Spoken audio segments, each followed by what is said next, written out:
साथियों नमस्कार, मैं हूं नीरज पटेल और आप देख रहे हैं नेशन जनमत। आज का ये वीडियो बेहद अहम है, न सिर्फ उत्तर प्रदेश की राजनीति के लिए बल्कि देश के करोड़ों वंचित तबके के लोगों के लिए भी, जो तमाम राजनीतिक दलों पर पिछड़े दलित नेताओं की तरफ आशा भरी नजरों से देख रहे हैं। आज के इस वीडियो में ससबूत हम इस पोस्टमार्टम करने की कोशिश करेंगे, क्या वास्तव में समाजवाद के भीतर संघी अंकुर पनप रहे हैं? क्या वास्तव में समाजवाद मानसिक दिवालियेपन का शिकार हो चुका है? क्या वास्तव में समाजवाद सामंतवाद और ब्राह्मणवादियों के चंगुल में बुरी तरीके से घिर चुका है? ये तमाम सारी बातें मैं करने पर विवश इसलिए हुआ हूं। 23 नवंबर को लखनऊ में समाजवादी पार्टी के थिंक टैंक कहे जाने वाले प्रोफेसर रामगोपाल यादव की पुस्तक का विमोचन हुआ था।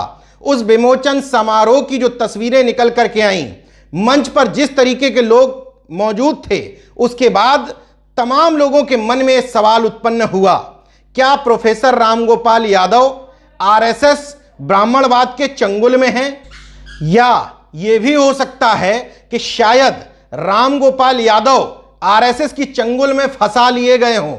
उनकी पुस्तक को जिन लोगों ने लिखा, जो विमोचन करने आए, वो तमाम सारे लोग समाजवादी तो नहीं ही कहे जा सकते थे। या उस पुस्तक विमोचन के एक और निहितार्थ निकाले जा सकते हैं, क्या वास्तव में प्रोफेसर रामगोपाल यादव और अखिलेश यादव इतने भोले हैं कि उनको बार बार ये आरएसएस के लोग अपनी मानसिकता में घुमा फिरा करके लपेट लेते हैं? इस बातों का मैं संदेह इसलिए उत्पन्न कर रहा हूं, हाल फिलहाल के दिनों में अखिलेश यादव अपनी इमेज को दुरुस्त करने की कोशिश कर रहे हैं। बाबा साहब बहानी बनाने से लेकर के संविधान दिवस पर मंच शेयर करना, उनके लोगों द्वारा लगातार जय भीम के नारे लगाए जाने से लेकर के तमाम सारे बहुजन महापुरुषों की जयंतियों पर उनके रथ में जिस तरीके से सरदार पटेल का इस्तेमाल किया गया, लगातार वो अपनी इमेज को दुरुस्त करने की कोशिश कर रहे हैं। लेकिन ऐसे समय में दो तस्वीरें आती हैं। प्रोफेसर रामगोपाल यादव की पुस्तक विमोचन की ये तस्वीरें, जिसमें वो ब्राह्मणवादियों से घिरे नजर आते हैं। दूसरी तस्वीर ये है रघुराज प्रताप सिंह उर्फ राजा भैया, जिनको सामंतवाद का एक मजबूत चेहरा माना जा सकता है। प्रतापगढ़ के रहने वाले हैं। प्रतापगढ़िया लोग ज्यादा बेहतर तरीके से समझ सकते हैं कि मेरी बात में कितनी सच्चाई है।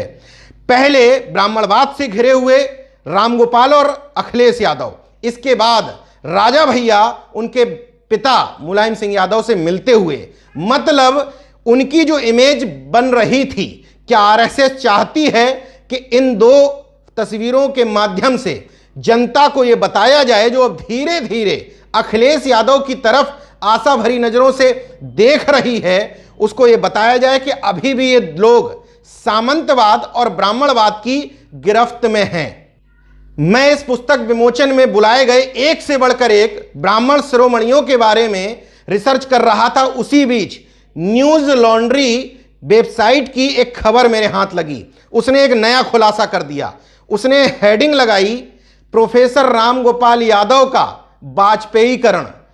उस खबर में रिसर्च करके निकाला गया है कि प्रोफेसर रामगोपाल यादव ने 3 ब्राह्मण शिरोमणियों के संपादकत्व में जो पुस्तक का विमोचन करवाया है, जिसका नाम है राजनीति के पार, 2014 में, यानी कि 7 साल पहले अटल बिहारी वाजपेयी के भाषणों का संग्रह 2014 में इसी नाम से, यानी कि राजनीति के पार नाम से ही छप चुका है। दोनों पुस्तकें आपके सामने हैं। दोनों का कवर तकरीबन एक जैसा लग रहा है। अब हैरत की बात देखिए, कुमार विश्वास जैसे ब्राह्मण शिरोमणि को इस मंच पर बुला करके उनको सम्मान दिया गया, उनसे पुस्तक का विमोचन कराया गया। कुमार विश्वास के ट्विटर हैंडल और फेसबुक पेज को जब मैंने खंगाला तो देखिए, उन्होंने हैसियत दिखाई है समाजवादियों को। कुमार विश्वास ने अपने ट्विटर या फेसबुक पर अखिलेश, रामगोपाल या मुलायम सिंह यादव किसी के साथ भी एक भी तस्वीर शेयर नहीं की है। फेसबुक पर जिक्र तक नहीं किया कि मैं पुस्तक का विमोचन करने गया था। ट्विटर पर 2 ट्वीट उन्होंने जरूर किए हैं। दोनों ट्वीट में अपना महिमा मंडन। एक ट्वीट अभिनव पांडे नाम के एक शख्स ने किया है, जिसमें डॉक्टर उदय प्रताप सिंह मुलायम सिंह यादव के हवाले से उनको समाजवादी पार्टी में आने का न्योता दे रहे हैं। दूसरा एक ट्वीट और उन्होंने किया है, लेकिन उसमें यह नहीं बताया है कि उनके साथ मंच पर कौन कौन मौजूद थे। यह हैसियत बताई है उस डॉक्टर कुमार विश्वास ने, जिसने मेरे एक मित्र सहयोगी पत्रकार अनिल यादव के एक ट्वीट फेसबुक पर कमेंट किया था। अनिल यादव, टोटी चोर के चेले, अगर पेज से इतनी पेचेस है तो यहां क्या डिंपल भाभी धर्मेंद्र भैया की जमानत के पैसे लेने आए हो? निकलो और सैफई में समाधि लो। जब इस पर विवाद होना शुरू हुआ तो पहले कोष्टक में एडमिन लिखा गया, फिर एडिट करके रुचिका एडमिन लिखा गया। जब और विवाद बढ़ा तो यह पोस्ट हटा लिया गया। बाद में डॉक्टर कुमार विश्वास ने, चूंकि उनके पुराने मित्र अरविंद केजरीवाल ने झटका दे दिया था, राज्यसभा नहीं भेजा था, तो समाजवादी ये कर सकते हैं। गाली खा करके भी सवर्णों को बढ़ाना, ये समाजवादियों से इस बात की सीख ली जा सकती है। इस बात को कुमार विश्वास अच्छी तरह जानते थे। ये फेसबुक पोस्ट जब चर्चा में आई तो उन्होंने डिलीट करवाना ही बेहतर समझा। अपने बयान से पलट गए, बोले हमारी तरफ से की ही नहीं गई थी, जबकि वो डॉक्टर कुमार विश्वास का आधिकारिक यानी कि टिक लगा, ब्लू टिक लगा फेसबुक पेज था। अनिल यादव ने केवल इतना कमेंट कर दिया था, चोट्टा कवि कुमार विश्वास। कुमार विश्वास के एडमिन ने या उन्होंने खुद कमेंट केवल किस आधार पर कर दिया कि कमेंट करने वाला शख्स यादव है, यानी कि एक ऐसे शख्स को मुख्य अतिथि बनाया जाता है जो न सिर्फ अहीरों को बल्कि पशुपालकों को भी गाली देता है। अन्ना आंदोलन से फेमस हुआ यह कवि, महज एक कविता, कोई दीवाना कहता है, कोई पागल समझता है, उसी के दम पर इस शख्स ने कविता को व्यवसाय बना रखा है। ट्विटर पर कुमार विश्वास ने अपने बायो में खुद भी लिख रखा है कि मैं इसी कविता का कवि हूं, और हकीकत है कि उस शख्स की पहचान इस कविता के इतर कुछ नहीं है। एक पहचान और है कि मस्खरी बहुत अच्छी करता है वो मंचों पर। जब उसको अपने सिर पर बैठा लोगे तो स्वाभाविक तौर पर वो शख्स जब उसको मौका मिलेगा तो वो इसी तरह की बातें कहेगा पशुपालकों के लिए, अहीरों के लिए, जैसा उसने अन्ना आंदोलन के समय कहा था कि पटना की गलियों से ये आवाज आती है, जिसको चरानी है भैंस वो सरकार चलाते हैं। कुमार विश्वास के ब्राह्मण होने से मुझे कोई तकलीफ नहीं, लेकिन ये ब्राह्मण जातिगत श्रेष्ठता के दंभ से घिरा हुआ है। समाजवादियों के मंच पर ठोक करके बता रहा है कि यहां प्रमोद तिवारी और मैं दो ही ब्राह्मण हैं। पीछे से अभिषेक मिश्रा जो संचालन कर रहे थे उस कार्यक्रम का, अखिलेश यादव के मित्र हैं, वो भी कहते हैं कि मैं भी हूं। तो वो कहते हैं हाँ, यहां मेरा छोटा मित्र भी, छोटा भाई भी है, सुन लीजिए। मुझे कहा गया है कि मैं लाइनें सुना दूं और ये प्रमोद तिवारी जी का आदेश है, और ये कांग्रेसी लोग हैं, ये मान अपमान भूलते नहीं है, मुझे पता है, और कुछ पता नहीं है इस देश में किस दिन क्या हो जाए। तो और हमको तो बिना पार्टी के जीना है अभी, तो इसलिए इनकी बात मान लेनी चाहिए। और वैसे भी बेचारे ये और हम दो ही ब्राह्मण है, कौन सुन रहा है हमारी, तो हम एक दूसरे की सुन लेते हैं थोड़ा सा एक दिन। मंडल मसीहा बीपी मंडल जी के पौत्र सूरज मंडल जी, जो दिल्ली विश्वविद्यालय में असिस्टेंट प्रोफेसर हैं, इस फेसबुक पोस्ट के वायरल होने के बाद उन्होंने एक कमेंट किया था कुमार विश्वास पर, और वो कमेंट अब सही साबित प्रतीत हो रहा है। उन्होंने कमेंट करते हुए लिखा था कि कुमार विश्वास के ऊपर जो अहीर पिल पड़े हैं उनको ये भी याद रखना चाहिए, कहीं ऐसा ना हो कि कल के दिन कुमार विश्वास की हंसते हुए तस्वीर अखिलेश यादव के साथ नजर आए और वो उनको राज्यसभा न भेज दें। इस पुस्तक विमोचन के आरएसएस प्रायोजित होने का जो सबसे बड़ा मुझे रीजन नजर आता है, वो इस मंच पर पत्रकार कहे जाने वाले पंडित हेमंत शर्मा की मौजूदगी थी। हेमंत शर्मा पीएम मोदी अमित शाह के बेहद करीबी माने जाते हैं। हेमंत शर्मा जैसे पत्रकारों का जलवा देखिए, वो संघ के करीबी रहते हुए युद्ध में अयोध्या का चश्मदीद जैसी पुस्तक लिखने के बाद 20 सितंबर 2018 को अमित शाह, सरसंघ चालक मोहन भागवत, राजनाथ सिंह जैसे लोगों से इस पुस्तक का विमोचन करवाते हैं, बल्कि अपने बायोपिक में लिखते हैं देश के सबसे बड़े न्यूज नेटवर्क TV9 में न्यूज डायरेक्टर, बाबरी ध्वंस के वक्त विवादित इमारत में से कोई 100 गज दूर था कार सेवा शिलान्यास विवादित ढांचा खुलने का चश्मदीद।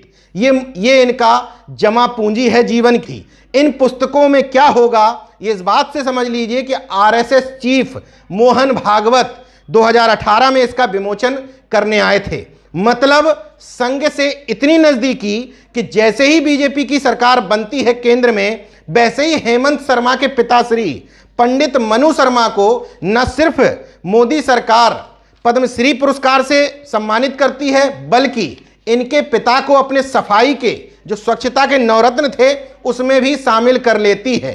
बीजेपी में तो यह जलवा है ही। इससे पहले समाजवादी पार्टी की सरकार में अखिलेश यादव ने जो रेवड़ियों की तरह यश भारती बांटे थे सवर्णों को, उसमें हेमंत शर्मा भी एक प्रमुख नाम था। और इसमें जब इन्होंने सीवी अपना जो दिया था यश भारती के समय, उसमें इन्होंने अपनी खासियत बताते हुए लिखा था 1989, 2001, 2013 का महाकुंभ कवर करने वाला एकमात्र पत्रकार। इस खासियत की वजह से अखिलेश यादव ने इनको यश भारती पुरस्कार, जिसमें 11 लाख की राशि के साथ ही साथ 50,000 हर महीने की पेंशन भी दी जानी थी। इतना सब कुछ होने के बाद भी हेमंत शर्मा ने इन समाजवादियों को उनकी हैसियत दिखाई है। जब आप उनका ट्विटर देखते हैं तो अपने ट्विटर पर ऊपर ही यानी कि प्रोफाइल पिक्चर में ही लगा के रखा हुआ है उन्होंने अपनी पुस्तक के विमोचन में अमित शाह, मोहन भागवत, राजनाथ सिंह के साथ तस्वीर। लेकिन ट्विटर पर एक भी शब्द उन्होंने उस दिन के पुस्तक विमोचन के बारे में नहीं लिखा, न फेसबुक पर न ट्विटर पर। जो पिंड ट्वीट करके वो रखे हुए हैं, यानी कि प्रमुख ट्वीट जो उनका है वो महज अयोध्या के नाम पर है। आखिर इस पत्रकार में कौन से समाजवादी गुण थे जिसके कारण इसको न सिर्फ मंच पे रखा जाता है, बल्कि ये दोनों सरकारों में मलाई काटता है।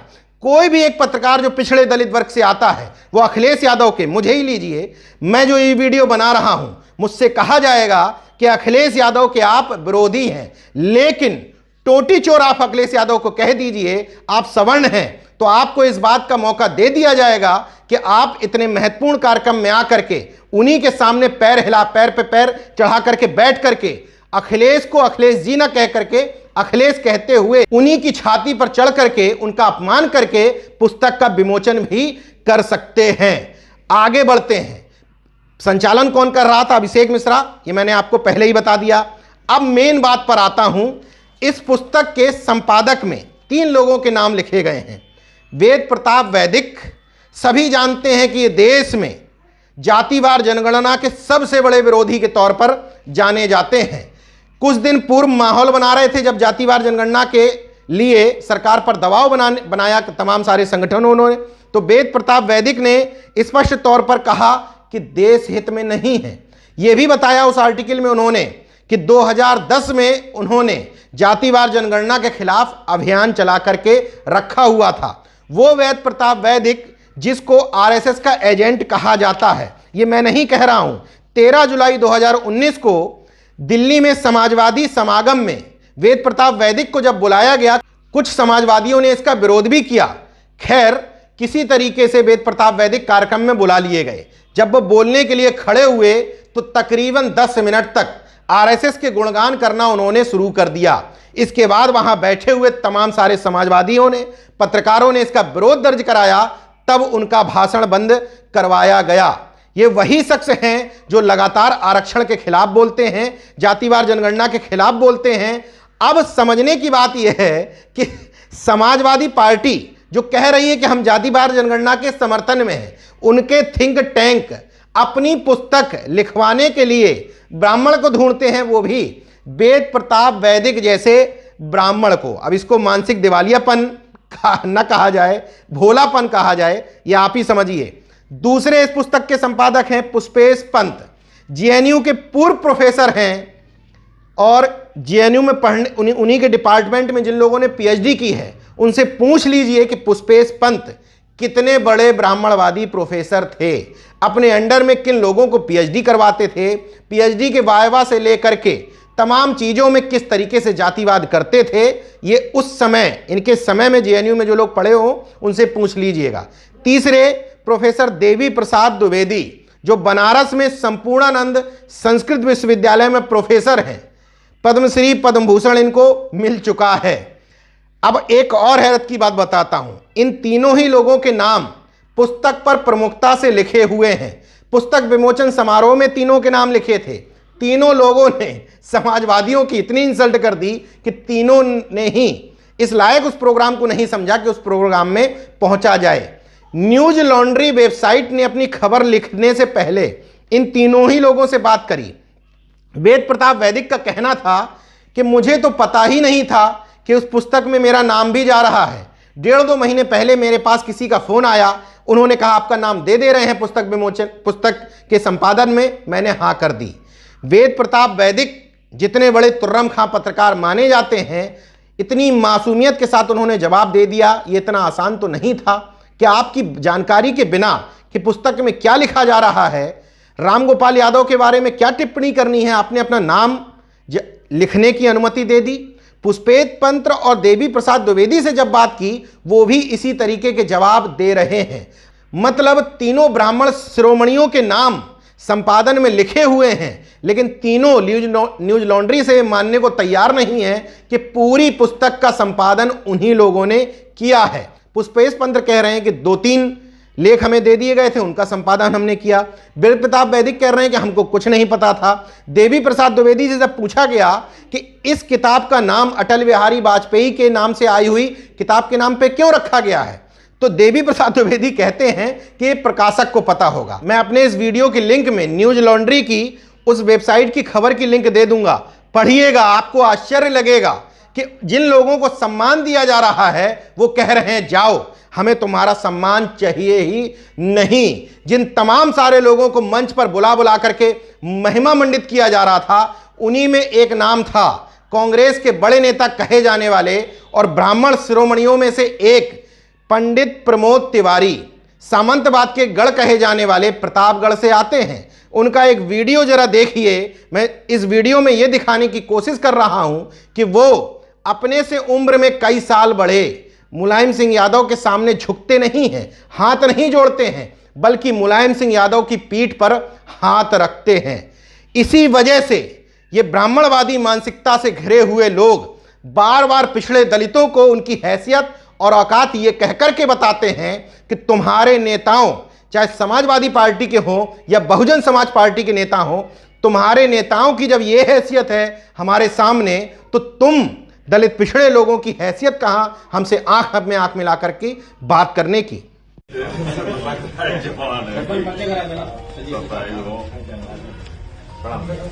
अब सवाल यह है कि क्या पिछड़े दलित या अल्पसंख्यक वर्ग में कोई ऐसे बुद्धिजीवी बचे ही नहीं हैं जिनसे प्रोफेसर रामगोपाल यादव अपनी इस पुस्तक का संपादन करवाते और विमोचन भी करवा पाते?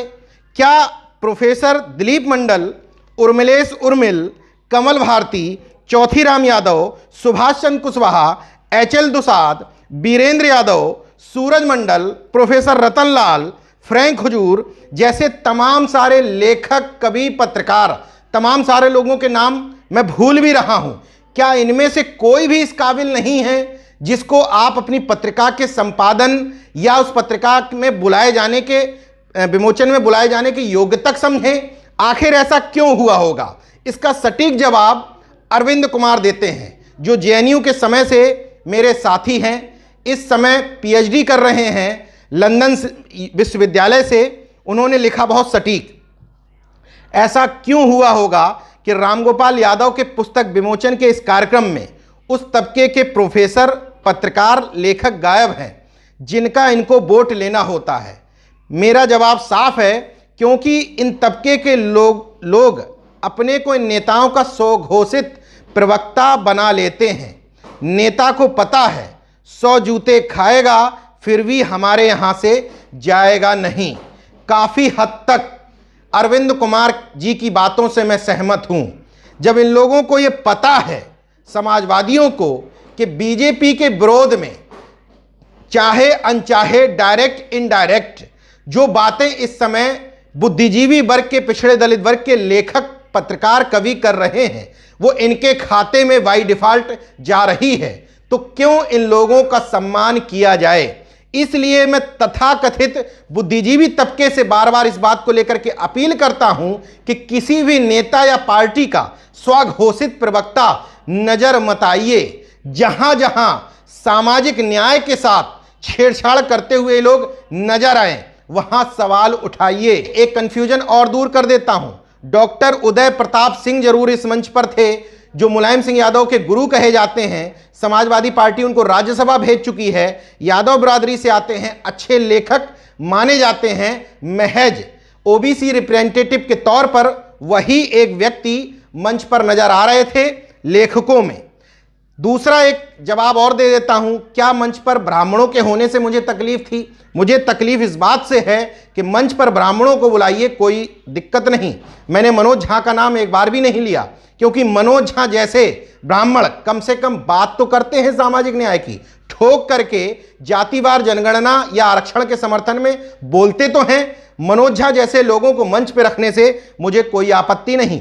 अगर पत्रकारों में, लेखकों में सिलेक्शन करना था ब्राह्मणों में से ही, तो रवीश कुमार क्या बुरे थे, पुण्य प्रसून वाजपेयी क्या बुरे थे, अविसार शर्मा क्या बुरे थे, और भी तमाम सारे नाम हैं जो सरकार से आंख में आंख मिला करके बात तो करते हैं, सरकार से विरोध लेने का नुकसान और जोखिम भी उठा रहे हैं। हालांकि वो एक सुविधा संपन्न जाति से आते हैं, इसलिए उनका बहुत ज्यादा नुकसान नहीं हो रहा है, लेकिन फिर भी लड़ते भिड़ते दिख तो रहे हैं। लेकिन आपने ब्राह्मणों में भी ऐसे लोगों को चुना जो सरकार के दलाल हैं, गुलाम हैं, चापलूस हैं, आरएसएस के एजेंट हैं, और तो और ओबीसी के जातिवार जनगणना के तमाम चीजों के विरोधी भी हैं।